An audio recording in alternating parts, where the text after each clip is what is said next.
सभी को मेरा प्रणाम। मैं शिक्षक दिवस पर भाषण आप सभी के सम्मुख प्रस्तुत करना चाहती हूँ। आइए अब देखते हैं मेरे द्वारा लिखा गया भाषण।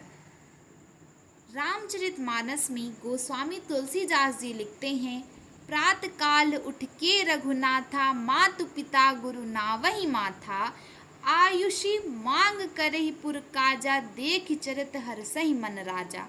अर्थात सुबह सुबह उठकर भगवान राम, माता कौशल्या, पिता दशरथ और अपने गुरु वशिष्ठ जी को प्रणाम करते हैं।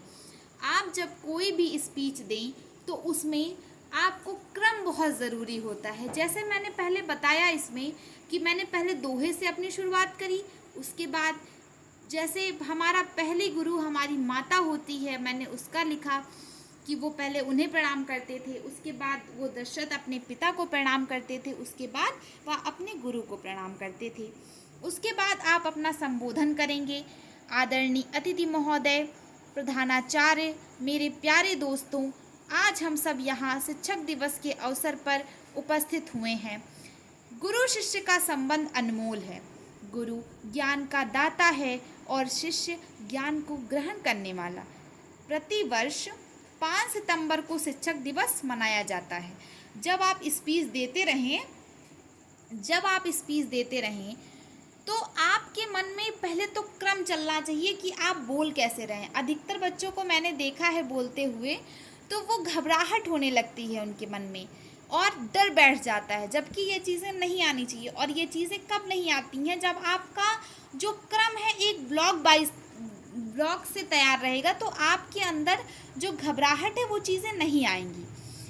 अब जैसे आपने यहाँ पर दोहा बताया, फिर उसके बाद वो किसको किसको प्रणाम करते थे ये बताया, फिर संबोधन किया, फिर आप 5 सितंबर क्या है, क्यों है, फिर क्यों मनाया जाता है आप इसमें बताएंगे। ये चीज़ें आती हैं। गुरु शिष्य का संबंध हमारी प्राचीन सनातन संस्कृति का पवित्र हिस्सा है।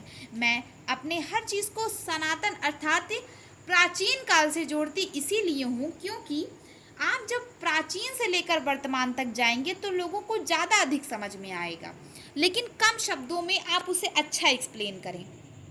उसके बाद बच्चे की सबसे बड़ी गुरु उसकी माँ होती है, जो उसे धरती पर 2 कदम चलना सिखाती है, उसे बाबा, पापा, मम्मी, चाचा, चाची आदि का ज्ञान कराती है, जिससे वह भी कोई अच्छा ज्ञान मिले।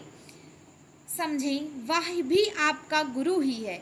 जिस किसी से भी आपको कोई भी इंसान अगर कोई अच्छी बात बताता है तो वो ही आपका गुरु होता है, क्योंकि वो आपका मार्गदर्शन करता है। अब मैं ये बताऊंगी शिक्षक दिवस भारत के पूर्व राष्ट्रपति डॉक्टर सर्वपल्ली राधाकृष्णन के जन्म दिवस के अवसर पर गुरुजनों के प्रति सम्मान देने और कृतज्ञता ज्ञापित करने के लिए मनाया जाता है। गुरु से हमें जो ज्ञान मिलता है उसका ऋण चुकाया नहीं जा सकता। शिक्षक दिवस भारत के पूर्व राष्ट्रपति डॉक्टर सर्वपल्ली राधाकृष्णन के जन्म दिवस के अवसर पर मनाया जाता है। किस लिए मनाया जाता है?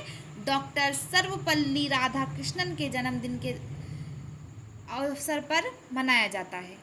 इसको सम्मान देने के लिए, शिक्षकों को सम्मान देने के लिए या शिक्षक दिवस के रूप में मनाया जाता है। डॉक्टर सर्वपल्ली राधाकृष्णन एक महान दार्शनिक और शिक्षक थे।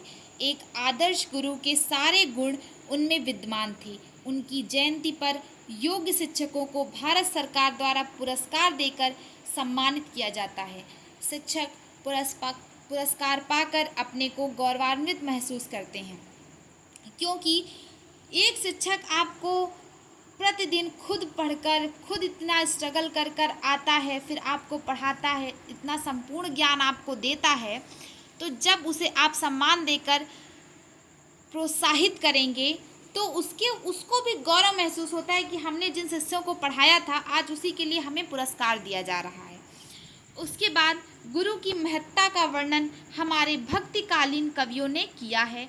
इस संबंध में निर्गुण भक्ति शास्त्र के प्रमुख कवि कबीरदास जी का नाम लिया जा सकता है। वे कहते हैं, गुरु गोविंद दो खड़े काके लागू पाए। अर्थात गुरु और ईश्वर दोनों खड़े हैं, मैं पैर किसके छूऊं पहले। बलहारी गुरु आपने गोविंद दियो बताए, बलहारी गुरु आपने गोविंद दियो बताए। इस दोहे में कबीरदास जी गुरु को सम्मान देते हुए उनकी महत्ता का वर्णन किया है कि यदि कभी ऐसी स्थिति आ जाए कि आपके सामने साक्षात ईश्वर और गुरु दोनों उपस्थित हों, तो ऐसी स्थिति दुविधाजनक स्थिति में किसे प्रणाम किया जाएगा। अर्थात ईश्वर और गुरु खड़ा है तो आप सबसे पहले किसके पैर छुएंगे, क्योंकि जो गुरु होता है वही तो आपको ईश्वर तक जाने का मार्ग बताता है। तो आप पहले किसको प्रणाम करेंगे। तो कबीरदास जी कहते हैं कि ऐसी स्थिति में सर्वप्रथम गुरु को प्रणाम करेंगे, क्योंकि जिनके दिए गए अनमोल ज्ञान से ईश्वर से आज साक्षात्कार करने का अवसर मिला है। अर्थात कबीरदास जी का कहना यह है कि वह पहले ईश्वर को नहीं बल्कि अपने गुरु को प्रणाम करेंगे।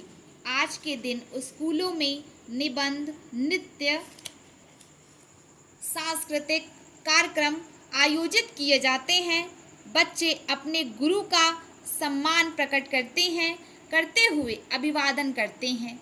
सांस्कृतिक कार्यक्रम होते हैं, ये आप सभी को पता है। बच्चे अपने गुरु का सम्मान प्रकट करते हैं, ये भी आपको पता है। अभिवादन करते हैं, स्वागत करते हैं, स्वागत गीत गाते हैं। उसके बाद कुछ बच्चे अपने प्रिय शिक्षक को उपहार भी प्रदान करते हैं। हर शिक्षक को कुछ बच्चे नहीं करते, कुछ बच्चे होते हैं हर को करते हैं, लेकिन कुछ बच्चे ऐसे होते हैं जो अपने फेवरेट टीचर को उपहार ग्रहण करते हैं, जिनसे उन्हें ज़्यादा समझ में आता है। उसके बाद शिक्षक भी गुरु शिष्य की परंपरा को बनाए रखने का वचन देता है। उसके बाद दोस्तों, आजकल एक ऐसे मशीनी गुरु की खूब चर्चा है जो कि बटन दबाते ही गुरु जी ज्ञान देना नॉन स्टॉप शुरू कर देते हैं। आप जब स्पीच दें तो कोई ज़रूरी नहीं है कि वो मतलब एक टॉपिक से रिलेटेड हो। आप ऐसी चीज़ समझाइए जो कि नॉर्मल भाषा में लोग समझ सकें।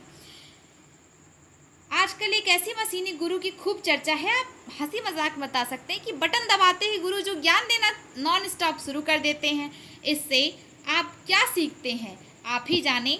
मैं तो इतना ही कहना चाहूँगी कि स्कूलों में बच्चों के बीच बैठकर पढ़ना और गुरु द्वारा सभी बच्चों पर बराबर ध्यान देना ये सोशल मीडिया में संभव नहीं है। आप जो प्रत्यक्ष रूप से गुरु से सीखते हैं वो आपको सोशल मीडिया ऐप्स नहीं बता सकते हैं। ऑनलाइन पढ़ाई करके आप सबको अनुभव हुआ होगा कि लॉकडाउन में हम लोग ऑनलाइन पढ़ाई किए थे और कितनी दिक्कतें आ रही थी कि सब बच्चे इस इंतज़ार में थे कि कब स्कूल खुले और गुरु से शिक्षा मिले, क्योंकि वो लोग इतना परेशान हो गए थे सोशल मीडिया से कि वो लोग कितना घंटे उस पर आँख फोड़ें। उसके बाद फिर उनको उतना समय देना पड़ता था। लेकिन गुरु जो प्रत्यक्ष ज्ञान देगा वो आपको सोशल मीडिया नहीं दे सकता है। प्राचीन काल से चली आ रही गुरु शिष्य परंपरा की पवित्रता बनी रहनी चाहिए। आप ये भी कह सकते हैं कि अंत में मैं यही कहना चाहूँगी या यही कहूँगा, लड़का रहेगा तो, कि प्राचीन काल से चली आ रही गुरु शिष्य परंपरा की पवित्रता बनी रहनी चाहिए। शिक्षक भी समाज में अपनी भूमिका का ईमानदारी से निर्वहन करें। इसी आशा और विश्वास के साथ जब आप कोई अच्छा वर्ड लें तो उसको बहुत प्रेम से बोलें। इसी आशा और विश्वास के साथ मैं उन सभी गुरुजनों का सम्मान देते हुए पुनः प्रणाम करती हूँ जिससे मुझे कुछ सीखने को मिला। धन्यवाद।